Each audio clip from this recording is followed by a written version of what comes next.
প্রিয় শিক্ষার্থী বন্ধুরা, আসসালামু আলাইকুম। কেমন আছেন আপনারা? আশা করি ভালো আছেন। আমিও ভালো। দেশ এবং দেশের বাইরে পৃথিবীর যেখান থেকে আমাদের এই ক্লাসটি দেখছেন, আপনাদের সবাইকে জানাচ্ছি শুভেচ্ছা, অভিনন্দন এবং গভীর ভালোবাসা।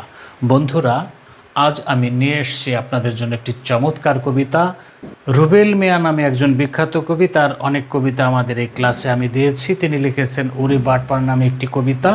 চলুন তার কবিতাটি প্রথম আমরা একটু পড়ি, তারপরে বিস্তারিত আলোচনা করার চেষ্টা করি। ডাক্তারবাবু কসাই সেজে ভিজিট নেয় হাজার, ভণ্ড পীরে ব্যবসার জন্যে বানায় এক মাজার। উকিল বেটা মামলা ঘুরায় টাকা পয়সার ধান্দা, পাতি মাস্তান নেশার জন্যে রোজ তুলে চান্দা। ইঞ্জিনিয়ার ব্রিজ বানায় বোরাক বাস পাইয়া, ঘুষখোরেরা চুপ থাকে মোটা টাকা খাইয়া। মুক্তার করে জমি ভাগ যদি দেখে স্বার্থ, প্যাচ লাগিয়ে বিচার করে বোকারে দেয় গর্থ। আদম দালাল লোভ দেখায় ভালো ভিসার আশায়, বিদেশ এসে সোনার ছেলে কেঁদে বুক ভাষায়। এক মোল্লা গীবত করে আরেক বক্তার নামে, তাদের এসব কাণ্ড দেখে শ্রোতা এখন ঘামে।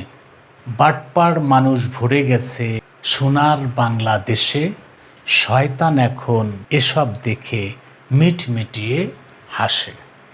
বন্ধুরা, উরি বাটপার লিখেছেন রুবেল মিয়া। তিনি লিখেছেন ডাক্তারবাবু কসাই সেজে ভিজিট নেয় হাজার, ভণ্ড পীরে ব্যবসার জন্য বানায় এক মাজার।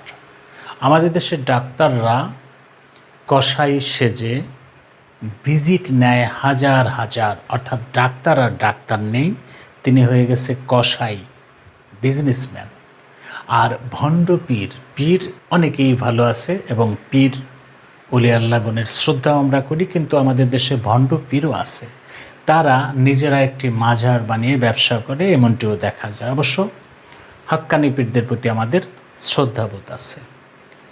উকিল বেটা মামলা ঘুরায় টাকা পয়সার ধান্দা। উকিল যে সে একবারে এই মামলাটা খারিজ করে দিতে পারে, কিন্তু সে মামলাটা ঘুরিয়ে ঘুরিয়ে ধান্দার জন্য সে মামলাটা অনেকদিন ঘুরিয়ে রাখে, ঝুলিয়ে রাখে। পাতিমাস্তান নেশার জন্য রোজ তোলে চান্দা। আবার পাতিমাস্তান কিছু আছে, তারা প্রতিদিন চান্দা তোলে কি নেশার জন্য। ইঞ্জিনিয়ার ব্রিজ বানায় বোরাক বাস পাইয়া। এখন বোরাক বাস দিয়া ইঞ্জিনিয়ার সাহেব কী করে? ব্রিজ তৈরি করে, সেখানে রড দেয় না। আবার ঘুষখোরেরা চুপ থাকে মোটা টাকা পাইয়া। যারা ঘুষখোর তারা চুপচাপ থাকে টাকা পাইয়া। কি টাকা? ঘুষের টাকা।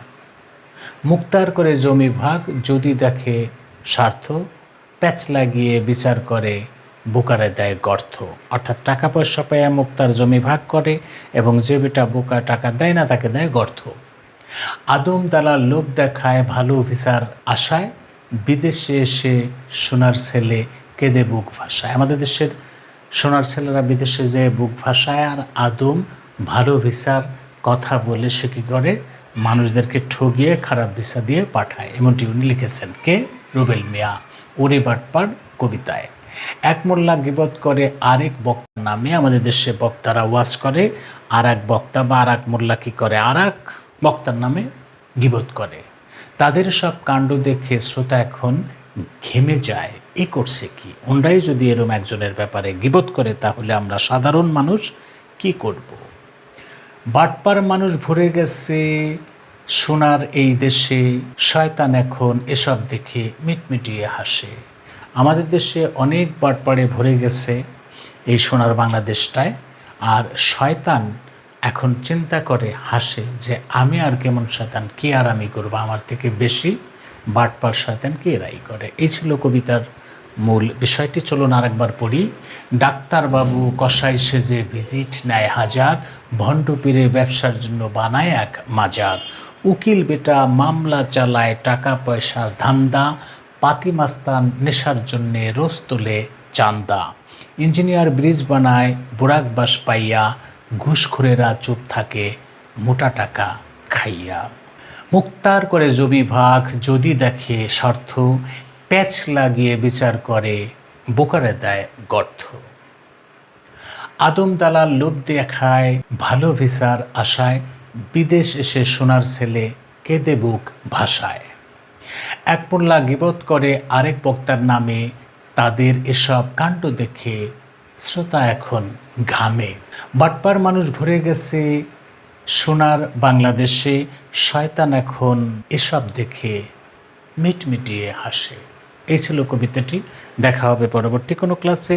সে নাগাদ ভালো থাকুন, সুখে থাকুন, শান্তিতে থাকুন এবং নিরাপদে থাকুন। আসসালামু আলাইকুম।